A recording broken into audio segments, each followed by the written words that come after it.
students, মই ৰাজশ্ৰী বাইদেউ আজি তোমালোকৰ সোশিয়েলৰ ইতিহাস পাঠৰ মহাত্মা গান্ধী আৰু ভাৰতৰ স্বাধীনতা সংগ্ৰাম এই পাঠটিৰ পৰা এটা টপিক বুজাম। এই পাঠটিত স্বাধীনতা সংগ্ৰামৰ তিনটা ষ্টেজৰ কথা তোমালোকৰ আছে। অসহযোগ, আইন অমান্য আৰু ভাৰত ত্যাগ। এই তিনটা আন্দোলন ভাৰতীয় জাতীয় সংগ্ৰামৰ এই তিনটা আন্দোলন খুব বেছি গুৰুত্বপূৰ্ণ আৰু মেট্ৰিকত তোমালোকৰ প্ৰত্যেক বছৰে এটা আহিবই, হয় কোনোবাৰ ভাৰত ত্যাগ আহিব, কোনোবাৰ অসহযোগ, কোনোবাৰ আইন অমান্য। গতিকে তোমালোকে কোনটো আহিব গম নোপোৱা, তিনটাই পঢ়িব লাগিব। সেইকাৰণে এই তিনিটা ওপৰত বেলেগ বেলেগকে মই ভিডিঅ' বনাইছো। আজি তোমালোকৰ টপিকটো হ'ল অসহযোগ আন্দোলন। এই আন্দোলনটো হৈছিল 1920 চনৰ পৰা, তোমালোকে দেখিছা 1920 চনৰ পৰা আৰু চলিছিল 1922 চনলৈকে, মানে 2 বছৰ চলিছিল। এতিয়া সব আন্দোলন কিবা এটা আন্দোলন হ'ব লাগিলে তাৰ কাৰণ লাগিব।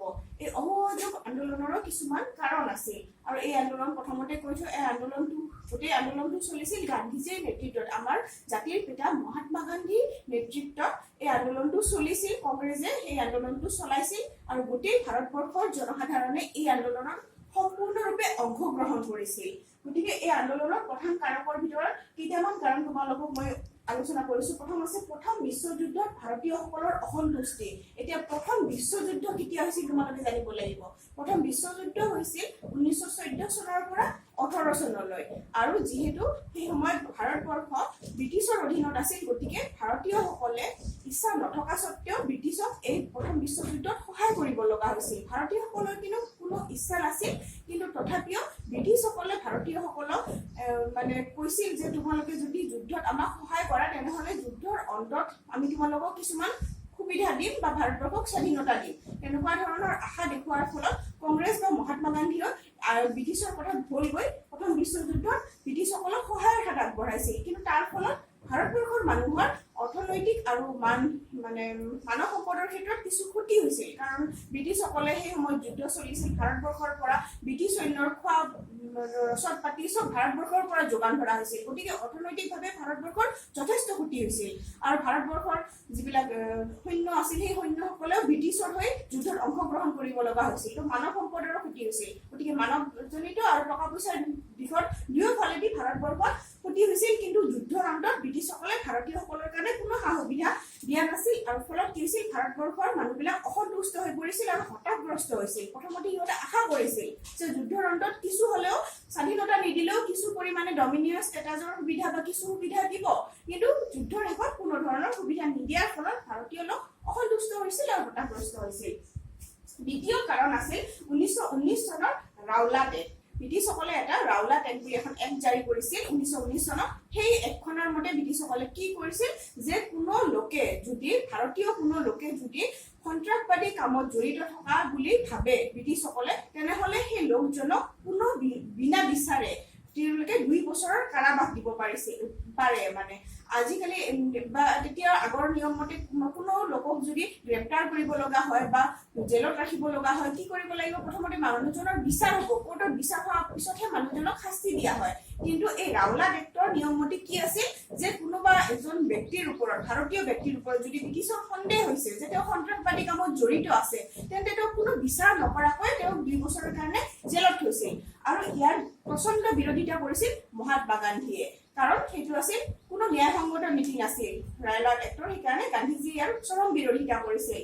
তাৰপিছত থাৰ্ড কাৰণ আছিল অসহযোগ আন্দোলনৰ থাৰ্ড কাৰণটো আছিল 1919 চনৰ জালিয়ানাৱালাবাগৰ হত্যাকাণ্ড। তোমালোকে চবে নামটো শুনিছা চাগে। জালিয়ানাৱালাবাগ হ'ল এখন ঠাই। ক'ৰ ঠাইখন? পাঞ্জাৱৰ অমৃতসৰৰ এখন জালিয়ানাৱালাবাগ বুলি ঠাই আছে। সেই ঠাইখনত কি হৈছিল, নিৰীহ জনতাই এই ৰাওলাট এক্টৰ বিৰুদ্ধে সিহঁতে এটা সমদল উলিয়াইছিল বা একগোট হৈছিল। জালিয়ানাৱালাবাগ বুলি ঠাইখিনি একগোট হৈছিল সিহঁতে শান্তিপূৰ্ণভাৱে আন্দোলন কৰিবৰ কাৰণে। সেই ঠাইখিনি আছিল যিখন পথাৰত সিহঁতে সমবেত হৈছিল জালিয়ানাৱালাবাগৰ, সেইখন ঠাই আছিল চাৰিওফালে ৱালেৰে আৱৰা, চাৰিওফালে বেৰ আছিল আৰু ওলোৱা মাত্ৰ এটা ৰাস্তা আছিল। মানুহখিনি নিৰীহ আছিল, কোনো ধৰণৰ সিহঁতৰ হাতত অস্ত্ৰ নাছিল আৰু সিহঁতে শান্তিপূৰ্ণভাৱে আন্দোলন কৰিবলৈ আহিছিল। কিন্তু সিহঁতে সেই আন্দোলন চলাই থকাৰ মাজতে জেনেৰেল ডায়াৰে কি কৰিছিল, সিহঁতৰ ওপৰত গুলীবৰ্ষণ কৰিবলৈ নিজৰ সেনাবাহিনীক আদেশ দিছিল। আৰু সেই গুলীবৰ্ষণ কৰাৰ ফলত এই যিহেতু চাৰিওফালে আৱৰা আছিল, মাত্ৰ এখন দৰ্জা আছিল, গতিকে মানুহবিলাক ওলাই যাব নোৱাৰিলে আৰু ফলত গুলীবৰ্ষণৰ ফলত বেছিভাগ মানুহ তাতে মৃত্যু মুখত পৰিছিল। আৰু সেইটো আছিল খুব এটা বেয়া অধ্যায় জালিয়ানাৱালাবাগৰ হত্যাকাণ্ডটো ভাৰতীয় মানে স্বাধীনতা সংগ্ৰামৰ খুব এটা বেয়া অধ্যায় ব্ৰিটিছসকলে খুব এটা বেয়া কাম কৰিছিল আৰু সেইকাৰণে যিমান ভাৰতীয় মানুহ আছিল চবে অসন্তুষ্ট হৈছিল এই কামটো ব্ৰিটিছসকলৰ এই কামটো এই জালিয়ানাৱালাবাগৰ হত্যাকাণ্ডৰ ফলস্বৰূপে ৰবীন্দ্ৰনাথ ঠাকুৰদেৱে নিজৰ নাইট উপাধি ত্যাগ কৰিছিল তেওঁ নাইট উপাধি দিছিল ব্ৰিটিছ চৰকাৰে যিহেতু ব্ৰিটিছ চৰকাৰে ইমান এটা বেয়া কাম কৰিছিল গতিকে ৰবীন্দ্ৰনাথ ঠাকুৰে তেওঁ নাইট উপাধিটো ত্যাগ কৰি দিছিল এই জালিয়ানাৱালাবাগৰ হত্যাকাণ্ডৰ প্ৰতিবাদ স্বৰূপে তাৰপিছত ফৰ্থ কাৰণ আছিল তোমালোকৰ ব্ৰিটিছসকলৰ দ্বাৰা ভাৰতবৰ্ষৰ অৰ্থনৈতিক শোষণ ব্ৰিটিছসকলে ভাৰতবৰ্ষক অৰ্থনৈতিকভাৱে শোষণ কৰি আছিল টকা পইচা সিহঁতৰ যিমান সৈন্য বাহিনীৰ খৰচ হয় কি হয় গোটেই সিহঁতৰ যিবিলাক আমোলা কৰ্মচাৰী আছে চবকে দৰমহা দিয়াৰ খৰচ উঠাব লাগিছিল ভাৰতৰ পৰা ভাৰতীয় মানুহে টেক্স দিছিল সেই ৰাজহৰ পৰা সিহঁতে নিজৰ কৰ্মচাৰীবিলাকক বেতন দিছিল গতিকে অৰ্থনৈতিকভাৱে সিহঁতে ভাৰতবৰ্ষখনক শোষণ কৰি আছিল ভাৰতবৰ্ষৰ পৰা কেঁচা মাল সিহঁতে লণ্ডনত ইংলেণ্ডলৈ লৈ গৈছিল সেই কেঁচা মালৰ কেঁচা সূতাই দি সিহঁতে কাপোৰ বনাইছিল আৰু ভাৰতীয় বজাৰত আনি বেছি দামত বিক্ৰী কৰিছিল গতিকে সিহঁতে অৰ্থনৈতিক মুনাফা লুটি আছিল ভাৰতবৰ্ষৰ পৰা সেইকাৰণে ভাৰতবৰ্ষৰ মানুহে সিহঁতৰ অৰ্থনৈতিক শোষণৰ কথা বুজি পাই খুব বেছি মানে ব্ৰিটিছৰ প্ৰতি এটা বেয়া ভাৱ পোষণ কৰিছিল আৰু এইবিলাক কাৰণৰ ফলতে অসহযোগ আন্দোলন আৰম্ভ হৈছিল আৰু গান্ধীজীয়ে এই আন্দোলনৰ নেতৃত্ব দিছিল আৰু এই আন্দোলনৰ সিদ্ধান্তটো লোৱা হৈছিল 1 আগষ্ট 1920 চনত কলিকতাত এখন ভাৰতীয় জাতীয় কংগ্ৰেছৰ এখন বিশেষ সভা পতা হৈছিল 1 আগষ্ট 1920 চনত সেই সভাখনতে ভাৰতবৰ্ষত অসহযোগ আন্দোলন চলিব বুলি